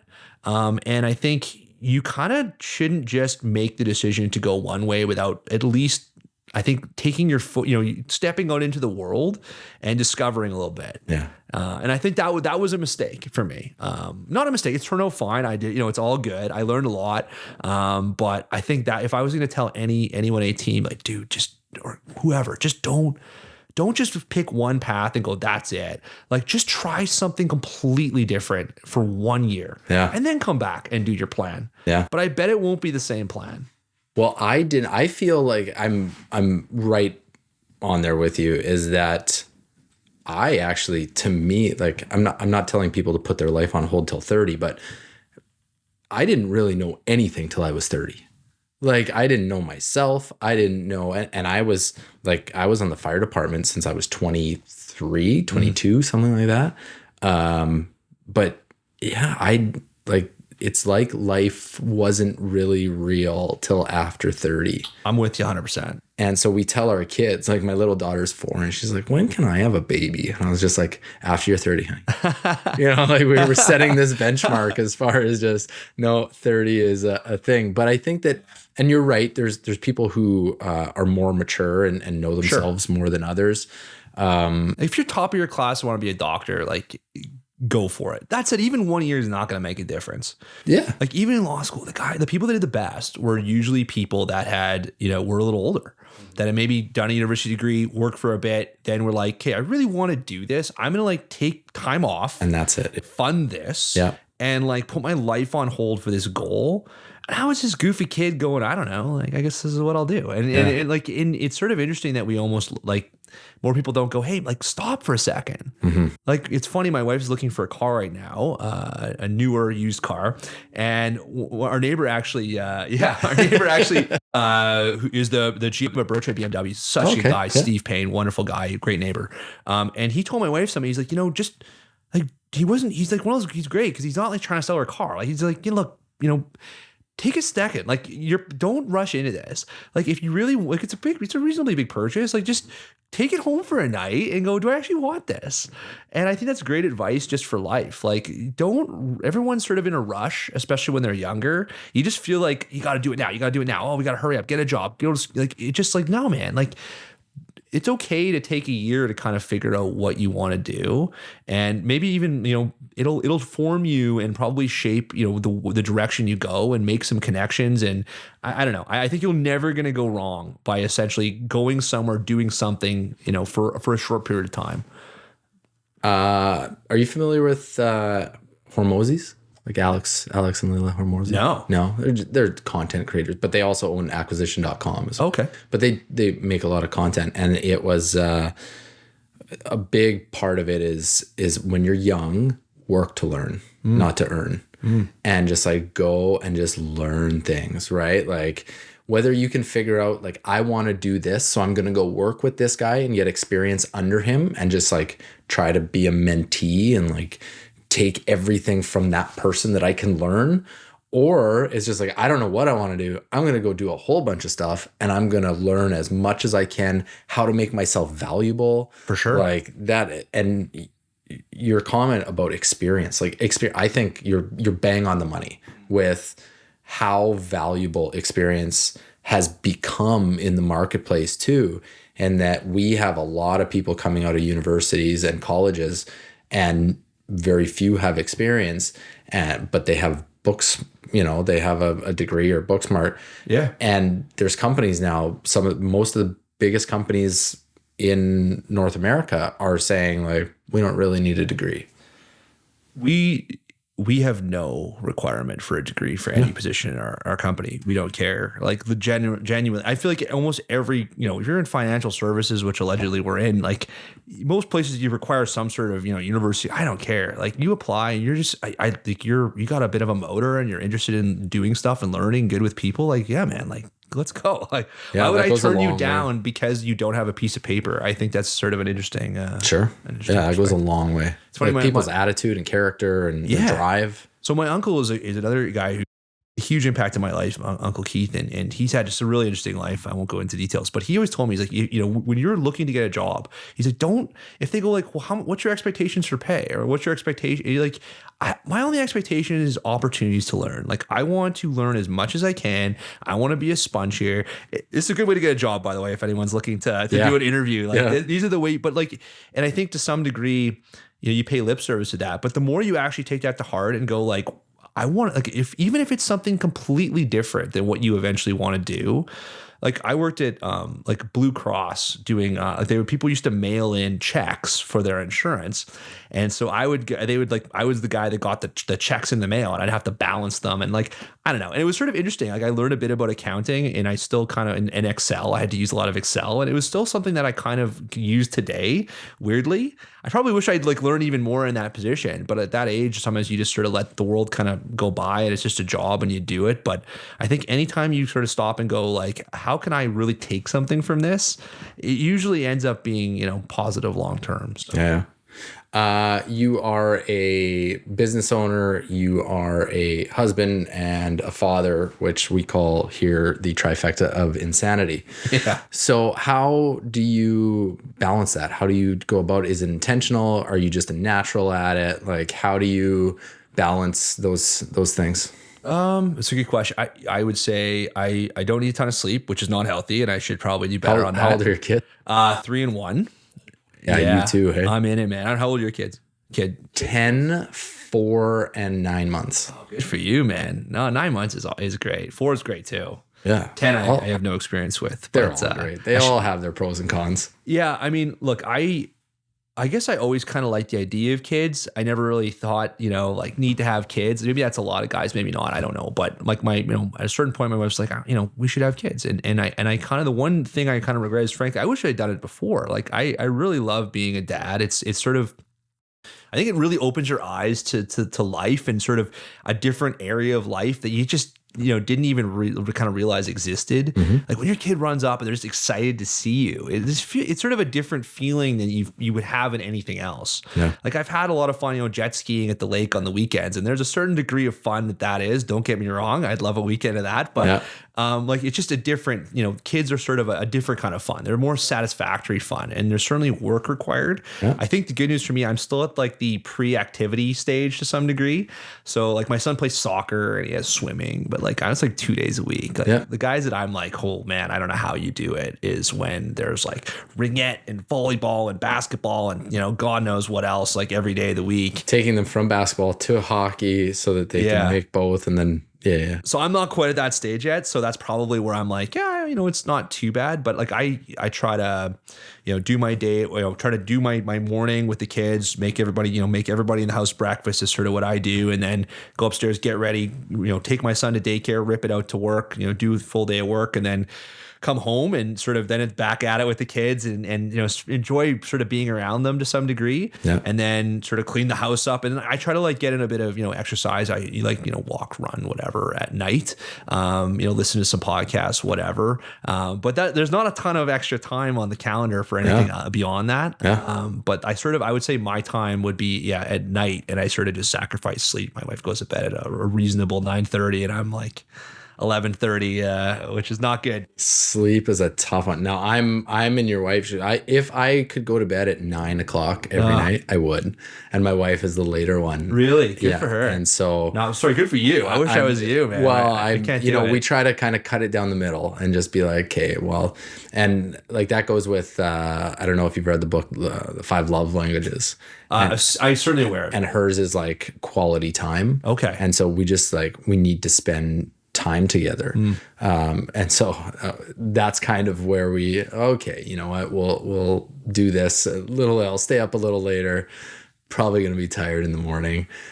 I wouldn't be tired if we didn't have a 4-month-old. A 9-month-old. 9 months, you're in the thick of it. Yeah. So he's thrown a wrench in things. I don't know if we're done yet. I still don't know. I love it. I'm not sure. But I don't know if you listen to Patrick Bet-David at all. Yeah. So he did a podcast recently. He is a very intense guy. Yeah. But he did a podcast, and he did a big thing. I'll flip to you after this, but he did a big sort of speech in the middle about kids. And his essential thesis was like, if you're doing well and you like having the kids and you're instilling good values, like have as many as you can. I'm old, man. I'm turning 40 next year. My wife's 30, you know, I won't, well, she's younger than me, but not, you know, 3 years younger than me. But regardless, like we're probably done after 2, which is almost sad. Like I wish we probably had started a little bit earlier and had more. I'm sure my wife's like, if it makes you feel any better, I'm 40. Good for you, man. You're crushing 41. it, dude. So same with me. That's great. I definitely agree with him, but it's all about priorities, right? Yeah. And I think that's another thing too, to talk about the 30 is like, I don't think people should have kids before 30. And I mean, that's a blanket statement and pretty, we're going to get a lot of pushback on that. But at the same time, like if you don't know yourself, you can't fully love yourself. And if you can't fully love yourself, you can't fully love another person. So it's very difficult in that regard to have somebody in your life that is completely dependent on you for everything, for like, you know, even the way that they think depends on you. And then you talk about money, like money's a real thing. Like, and I think that people should work hard to set themselves up before throwing kids in the mix. Like it is a tough one. And yeah, I think it's funny. I think I generally agree with you. The only thing where I go, man, it would have been a little bit different is like when you're 23, like I remember where I lived when I was 23 and just sort of like, you kind of can get away with like not necessarily hardship doesn't bother you as much at that age to some degree. You know what I mean? Like there's a reason people used to have kids young because like there's a lot of work, a lot of energy. Like I know there's a comedian that said, you know, he's like 47, he had his kid. He goes, there's a lot of play where daddy lies on the floor. And I have those days once in a while where you're like, let's just do one of these ones today. Yeah. But, and I do kind of go, man, if I was 25, I bet I'd have a ton of energy. I still certainly try to put in, you know, a lot of energy with the kids. Yeah. Dad's giving the piggyback rides and everything like that. And you know, it's funny. I've really tried to like, I'm not going to say no. If they want to pick, if it's a reasonable request, if he's like, hey, Dad, let's go to the park. And like a big part of me is like, I don't want to. I just want to like chill out here. I'm tired. Yeah. But I'm like, no, let's do it. At least for a bit. And like, I think that is sort of feeds into what you're saying, which is like, I think now that I'm at this stage, I sort of look at it as a blessing and I go, man, like, this is so great. Like, I just don't want to screw it up. Like, I want to really be there for these kids and give them a great childhood. Like, I had a good childhood, and just sort of, always try to just sort of be have that perspective to go, it's not really, like, it's an hour of your life. Like, it's not going to change it. But for this kid, it's meaningful to spend time with his dad. Thank God. So. Well, we talk about quality of life with not only within our family, but also just like, what's the quality of life we can give our kids, right? So if we have another one, now our attention is kind of divided, right? And especially for the first little bit with the baby, it's just like everything's about the baby. So like, how's that going to affect? Can we be intentional with the other ones? How do we go about that? But also is like, how much energy are we going to have? And so if I don't have the energy to have another kid, like, I get it, I probably shouldn't have another kid. But if you reverse that question, it's how do I get more energy? It's a good way of looking at it. If I want to have another kid, how do I get more energy? How do I make more money? How do we prioritize more time for family? And what do I have to do with my business? What do I have to do with my workouts? And we all have 24 hours, but there's some people like Patrick Bet-Davis that is just like, how do you have 24 hours in a day? I don't know. I don't know. And there's a lot of people like that create so much good content that share a lot of it. Mindsets and small weird shifts. Like, I don't have to play with my kids. I get to play with my kids. Yeah. Right. Yeah. And you're just like, oh, if I look at it that way, like it's more from a plus than a minus, Yeah, I totally agree. It's funny. Like my wife, like my son's such a good kid. He's such a sweet boy, but he's like, he's at that question asking age where you go anywhere. Like, you go to Costco, and he's like, Dad, why is it green? Why is it blue? Why is it upside down? And you're like, part of you, like a little part of you is like, I just want 7 seconds where he's not talking. But then you're like, this is such coming from like a place of just like sweet innocence. You're like, no, man, like I love it. Like, I'll answer any of your questions. But like, there's even just as a parent sort of fighting that instinct. We're like, dude, like, oh yeah. Come on, man. Oh like, yeah. There's the same thing in marriage. It's totally. Yeah. But it is true though. Like, that mindset shift where you're like, this is awesome. Like, let's try and like actually really stop and enjoy it a little bit. It's hard. Like, no one's ever just like that all the time. But try to be meaningful in terms of just going like, man, how sweet is it to be with these 2 little kids and your wife, and we're having a great life. So I think kids are just like drunk midget roommates. Yeah. Totally. They're just all over. They mess up your stuff. They mess up your life. Yeah. They puke and pee all over the place. For sure. Just like your house is a disaster, and then they're gone. 18 years later. Begging for that to come back. But, that's right. And it's gone. Yeah. Do you, I'm just bringing it back to your clients here. Is most of your stuff local? Do you have stuff across Canada, international? Yeah, we have some. We have, I would say, about 50%, maybe not 50% in number, but 50% in terms of like our revenue is likely coming from outside of Manitoba. Okay. For a variety of different reasons. I think partly it's just sort of specific industries. Like, we do, as I said, a fair amount of roofing, which is really interesting and something that I think we can add a lot of value in. So we have some clients that are not just based here, but based elsewhere, which is awesome. We have some people that maybe started their business here and now it's based other places, but they had relationships pre-existing, and some that have just been referrals that came through maybe local Manitoba people that they said, hey, these guys are great to deal with, and someone in Alberta or BC is started to use us. So the nice thing is, like, the pandemic really did make that a little bit easier, where people are like totally fine with a Zoom call now. Like, they don't need me bringing them a box of donuts every 2 months in their office. Like, it's nice to go and do that, but I think to some degree, as long as you're giving them good service and advising them the way that you should be, I think you can kind of work across the country now in a much nicer way. And sadly, we're pretty lame now in my office. Like, we were like 5 guys, started this business, and you think it'd be like, oh, like, where are we going for beers on a Thursday? It's like everyone's like, oh, I got a daycare pickup. Like, everyone has kids now. Like, 4 of us had kids after Apex started in the last 5 years, which is pretty wild. Excuse the interruption. At this point in the conversation, we had a technical issue, and we had to reset. Unfortunately, there wasn't an easy way to blend the clips back together, and everything we discussed was so good, so I decided to create this awkward AI insert to bridge the gap. Enjoy the rest of the conversation with Scott Gilmore. The Firefighter Life is, to me, it was red pill, blue pill. Like, I wish I clearly think a different way than a lot of people. There are times where I just wish that it was the be all end all for me. And because it was such a fun job. Like you go there, you hang out with your buddies, you go do some sweet shit, you drive really fast, and then you go back and you work out and you make food together. And like, it was awesome.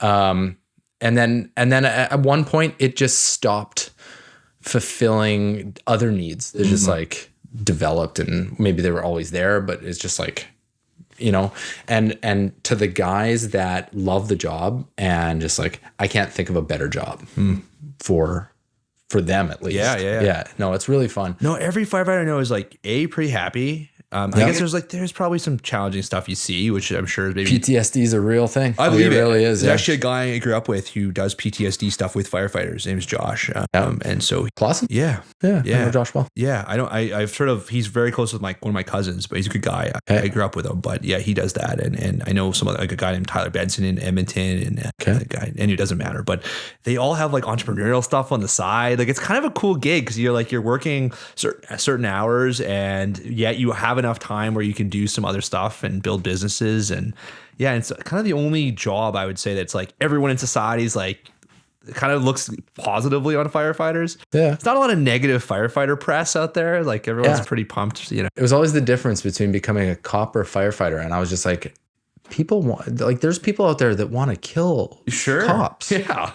Like, no, I don't want to do that. No one's pumped to see, like, if you're driving the road and there's a cop, you're like, oh man, like, what that's right. Like, no one's pumped to see everyone's just all tense. Right. You know, firefighters are just like, yeah, exactly. My son's happy. Like everyone's pumped to see a firefighter. Yeah, no, they're generally, it's good. It's gotten a lot worse in the city here over the last 5 years. COVID wasn't great. And then things have gotten really bad in downtown. And I just, I don't talk that much to people. I'm just so busy, but I had a chance to see a lot of old friends, and yeah, it's gotten really bad downtown here. I mean, are you optimist? Like, I guess you talk to a lot of people in Winnipeg. I've sort of listened to a few of your podcasts. Try to, anyways. Yeah, it's really interesting, man. I mean, I guess what's your level of optimism about Winnipeg?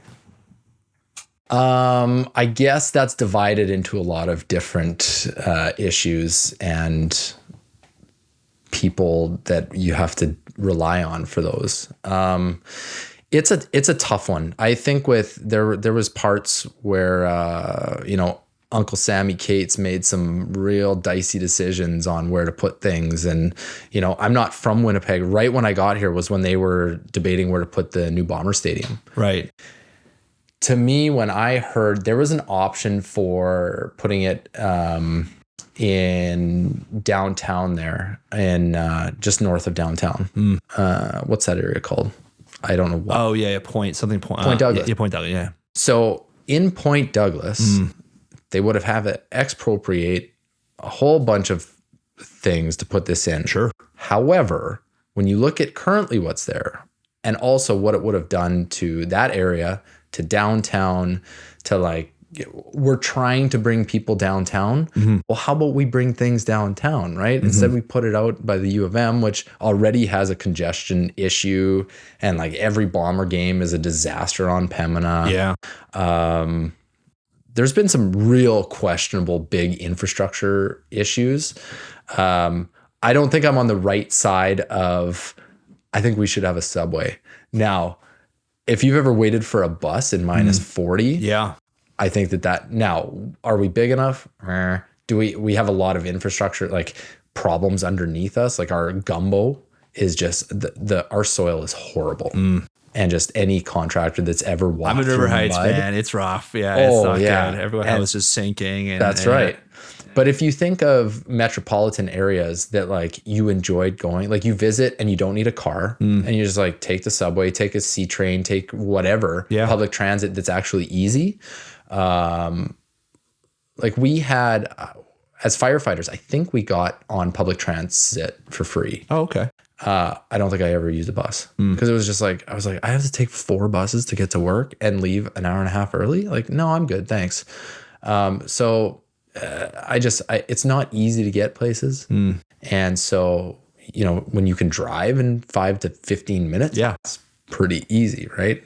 Now, in saying that, Winnipeg has a lot of good people, and I think there's a lot of people that want it to grow. It's just, we're faced with a lot of the same challenges that Saskatoon is, that Regina is, that where our downtowns are not becoming the hubs. And I think that's a big problem because of urban sprawl, and then infrastructure, and then taxation becomes an issue where you have to overtax to support those areas. So it's a tough one. Yeah, it's interesting. I'm sort of with you a little bit. Our office is downtown, and we like being downtown. I think we'd like to be part of the solution downtown. I think the thing about Toronto when I was there, like my wife and I lived downtown, and I never felt nervous about her walking home at night. And part of it was just because there was a lot of people. Yep. And I guess the issue, for Winnipeg is that I look at it as a bit of a Moneyball situation. I don't know if you've seen the movie Moneyball. And you had the Oakland A's, they had no money. And so they were like, how do we compete? And I think they had to kind of go out on a limb in a direction. They had to take some chances and sort of explore some things that were maybe uncomfortable in terms of, as you said, putting a Bomber Stadium in Point Douglas. It's a great example. On the face of it, well, that's a lot more work. You have to appropriate this land and whatever else. But it's a big swing, and I think we kind of need to do a little bit more of that to try and attract young people, as you say, downtown. We need to, or wherever. It doesn't have to all be downtown. I think some of the stuff on Academy right down here has been awesome. I think that street's great. I think but Corden and Osborne Village are probably not what they were 10 years ago, 15 years ago. And it's well, what sort of what can we do? How can we maybe bring more businesses, bring more people to those areas? What creative things can we let people do? I know they did the beer can, I think, downtown. That was a great idea. It's sort of this open patio. Yep. They relaxed some rules or whatever they did. And Yep. I think it was a cool place to go. Yep. And I think we need more of that. How do we build out areas like Graham Mall? I think they're trying to do some stuff like that downtown. What could you do to just be get all the U of W students down there? How do we get more people downtown, period? I agree with you. Yeah. I think you can't do people there for the right reasons. You can't. That's a. I just don't think we have the luxury of just going we're going to do everything sort of the same old way, because it's not working. So Clearly not. I think we have to try and do some stuff. I think some of the stuff at the Forks has been really good in the city, but we need more of those kind of big swings, I think, to some degree. We have some good backing, what the True North has done. Those were some work. Those were some. They took a chance, and for sure. And I think that. I don't think they're done, right, with Portage Place, and they have some big plans there, but they can't do it alone. And I know that so speaking of Corden, they have these zoning guidelines, but plans that they put out, and they want certain things to go up and wave out, and 1 block away they want these, and 2 blocks away they want these, and this is how we want Corden to look. And then people come in and they're like, okay, we want to follow your plan and build this, and they're like, sorry, here's 15 roadblocks for you. And no, and then people, being a builder, they throw up our planning department, they've gotten better since that big overhaul. But look what had to happen just to overhaul it. So they can come out with good plans, but if they don't help people follow through with them, it's just, we can't do it. For sure. I just think we're in a position now we need to take some chances. And I think that we're in this really, it's interesting to hear things have gone a little better from a planning perspective, but it's still hard to build anything anywhere sometimes in Canada to some degree. And Winnipeg's no different. Yeah. And I do think it's sort of holding us back as a country. Just take the gloves off, let people kind of, take some chances with their own money to some degree downtown. True North, as you said, they're probably, they're doing more for the city than I think nearly anyone else, just by taking these huge swings downtown. It's insane. It's all True North Square, all these things. It's just made the city a better place. These little bits, and the Forks is a great example. But yeah, I don't know. It is interesting. I feel I'm both optimistic and also kind of going how, are we going to be much further ahead in this city in 10 years? Well, we do have a tendency to like these big mega projects, right? The museum and have you been to the Leaf?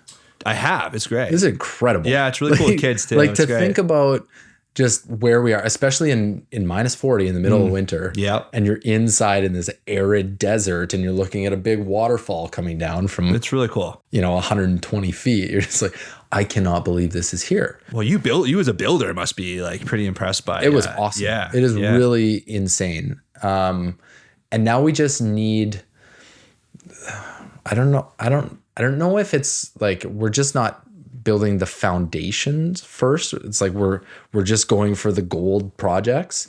I think that we have to do some of the dirty work. I think we have to do some of the hard work.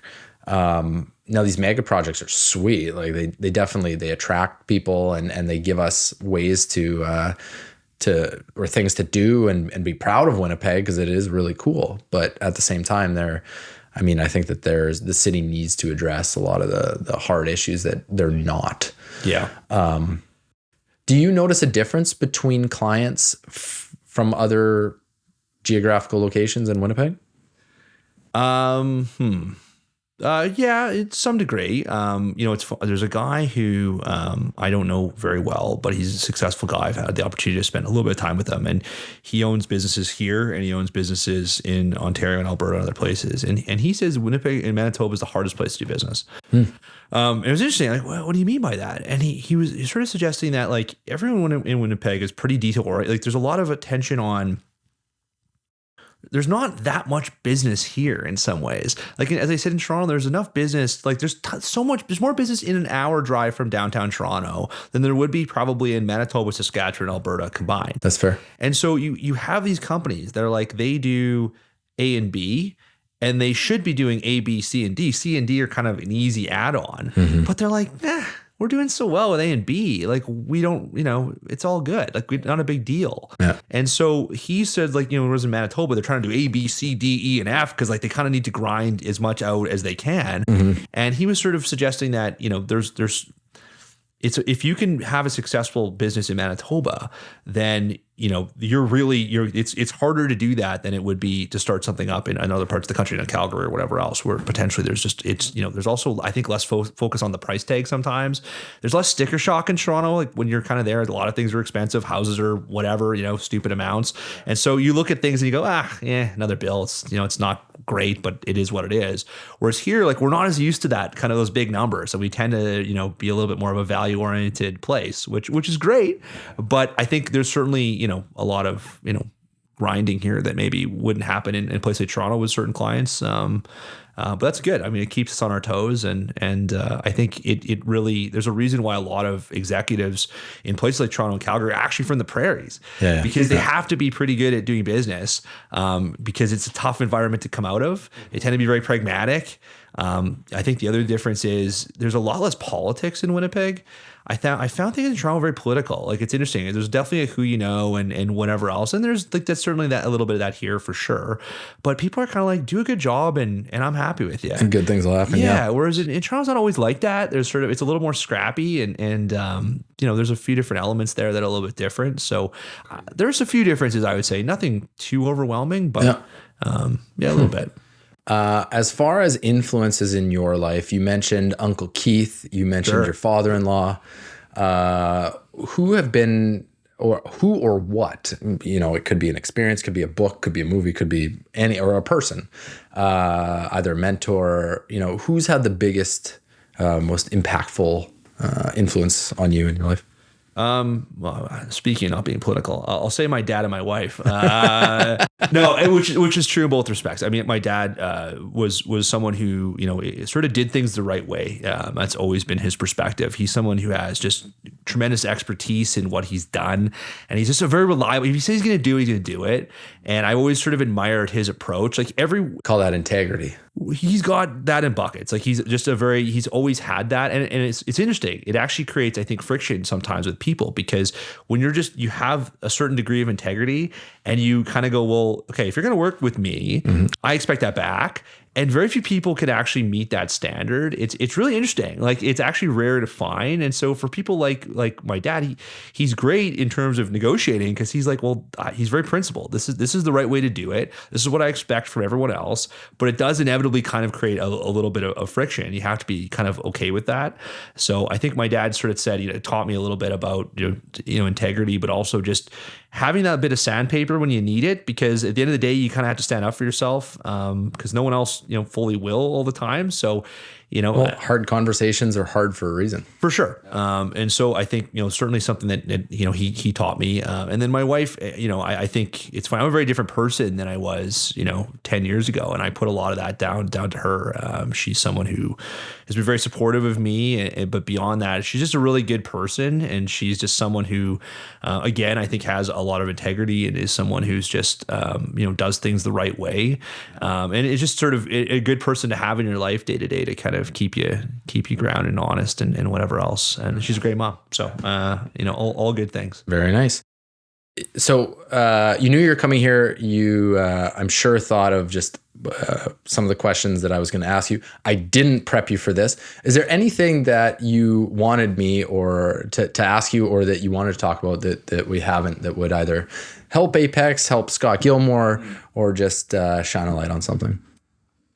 Well, we talked the Jets. We talked about, we got my wife a shout out. So, I mean, and we talked kids. I think those are all really good things. Yeah, you're doing well. I guess that, it's funny. You actually did raise it. One of the things that I was thinking about last night, when I was sort of wondering what we were going to talk about, I was thinking I think Winnipeg is, undervalued in a lot of ways. I think people don't realize it from outside of the city. I think we don't realize it all the time. Like I live, in the similarity to you. I assume this, and there's so many. There's parks for my kids. I'm so close to daycare. Like my commute is short. Like my life here is fantastic.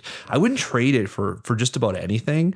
And I think people kind of like I was back in Toronto. I went to get like I don't know, I bought a suit jacket or a jacket, a blazer or something. And it was just regular store. And this guy, was asking me, you live around here? I go, no, I actually live in Winnipeg. He goes, oh, I'm sorry to hear that. And it's like, what do you mean, man? He's like, oh, it's so cold. And then I'm like, dude, you probably live in a 500 square foot place in Toronto. Like, it's sort of interesting that people really have this idea. They look down on our city, and there's some reasons for that. Yeah. I think that the weather, there's no getting around that. There's people that love it and make the most of it. I'm sadly not the one. Yeah, I wish I was one of those me people. too. There's people like, oh, I'm cross country skiing this weekend. Man. Like, oh, I wish I was you, bro, but I'm not. But like, there's certainly downsides, and there's a reason for that. But on the whole, like the life you can build here is very special, and I think it's something that people don't always appreciate. Mm-hmm. Like Vancouver is a fantastic place, don't get me wrong, but there's sort of real downsides to a lot of other parts of Canada. And I think we kind of look at those places, a lot of people coming up, me included, we're like, I got to get out of here. Like there's so many more opportunities, and there is a lot of opportunities in Toronto and other places. Yep. But I think they don't realize, man, like you're an hour from a great lake that you can have, can go in beaches and things of that nature. There's no traffic a lot of the time. Like you can spend a lot more time with your family rather than being in a car or being, commuting or whatever else. And it's just such a special thing that sort of almost goes unnoticed a lot of the time. So yeah. I guess, I think people don't necessarily always sort of appreciate how good we have it. There's certainly a lot of downsides, and we touched on a couple of those. But overall, if a lot of parts of the city are just, there's trees and parks and good play structures and a lot of good people and good friendships. And it's just like, man, I think, we don't always stop and sort of smell the roses here. So. Yeah. This morning, taking my son to school, there was a traffic light on Waverly. Okay. I thought to myself, oh man, one, we're going to be late, but two, look at this traffic jam. And then I caught myself thinking like, this is going to be less than 5 minutes. Totally. And that is the traffic jam in our city. It's just like, it puts you like 5 minutes behind, 10 minutes behind. I'm like an on-time guy. I don't know if you are. I didn't used to be. I had to train myself to do that. But yeah. I mean, like there's times in Toronto where you're late and you're just in traffic and it's intractable. There's no way around it. You're just sort of sitting there and like looking at your phone, ticking or trying to get a flight or something like that. And it's just so nice to have the situation where in Winnipeg, you just don't run into that very often. Not really. And it sort of brings the temperature down in a lot lot of parts of your life that you probably don't even realize that that's the Yeah. case. We have enough kind of going on with kids and business and other things that, certainly are challenges. So I think having kind of that Zen, life in Winnipeg to some degree in a lot of what we do, daycare, school drop-offs, like they're just a lot easier to navigate than they would be in a lot of other places. So. Yeah. Well, we're in Lindenwoods, and I'm pretty positive that we are 2 minutes away from absolutely everything. It's amazing. Like anything that we need is there. Like even my daughter's swimming lessons is 2 minutes away. You're just like, yeah. This is ridiculous. Shout out to Aqua Essence. That's it. There you go. Yeah. I'm hoping to have her on the show too. Oh, right on. Nice. But yeah, they run a great program there. Well, I really appreciate you coming on. I know time, especially with owning a business, having kids, all that fun stuff, making our wives extremely happy because we're amazing husbands. Is very special. So thanks for coming on.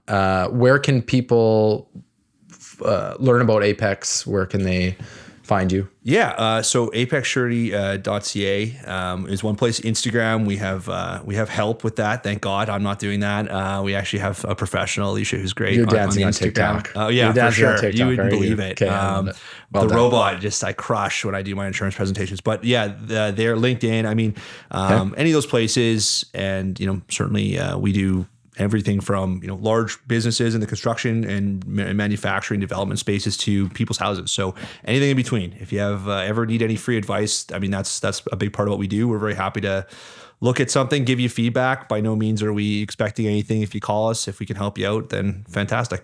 Beautiful. Well, thanks so much for coming. You are welcome back anytime. And it was a pleasure meeting you and hearing about your experience. Well, hey, thanks for doing this, Daniel. I think having this type of dialogue with people in the city, I was, as I said, I was listening to some back episodes, kind of wondering what I was in for, and it was really enjoyable. It was really cool to hear. So thanks very much for doing this.